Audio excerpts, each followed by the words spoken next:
Well, good morning, everyone, and welcome to Future Countryside 2025. Julian Glover and I conceived of Future Countryside in 2023 as an initiative which was hosted by the Countryside Alliance Foundation to bring together people and organisations with different viewpoints, but a shared vision and value of the importance of the countryside for everyone.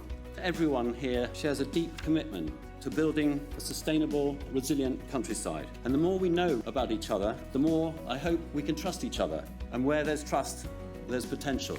There is such a long history of innovation and change, modernity and improvement when it comes to the evolution of the English countryside. The challenge the countryside faces is that it doesn't have a single voice, or at the very least, it doesn't have a choir, there may be different voices, singing from broadly the same hymn sheet. But Future Countryside is all about positivity. It's all about bringing diverse voices together. And I think, as Michael articulated, when we have that common voice, we make so much more progress. What's the future? I say, well, look, actually, everyone's got to eat. There is no sector, when the world is under such challenge and change, there's no sector that's got more guaranteed future than the people who produce the food we eat. We will continue to promote the countryside to all and for all, regardless of where we come from, to access, to explore, to enjoy, to share, care for and preserve future generations. So we've heard 28 times food security, I've heard this morning. I haven't heard one mention of timber security. A farmer recently said to me, well, you can't eat a tree. My response to that is, you can't live in a sheep. The SFI was a policy that was inherited without the correct budgetary control in place. It was dealt with very, very poorly politically, and they could have done things differently.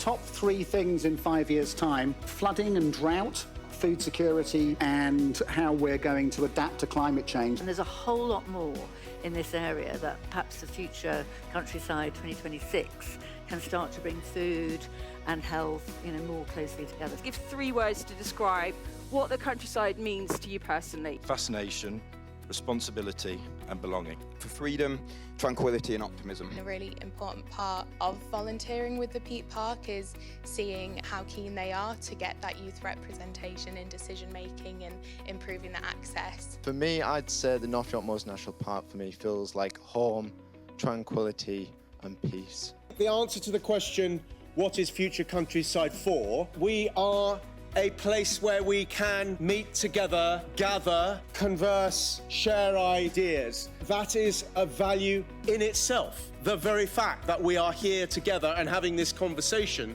in a positive way, networking, hearing diverse points of view,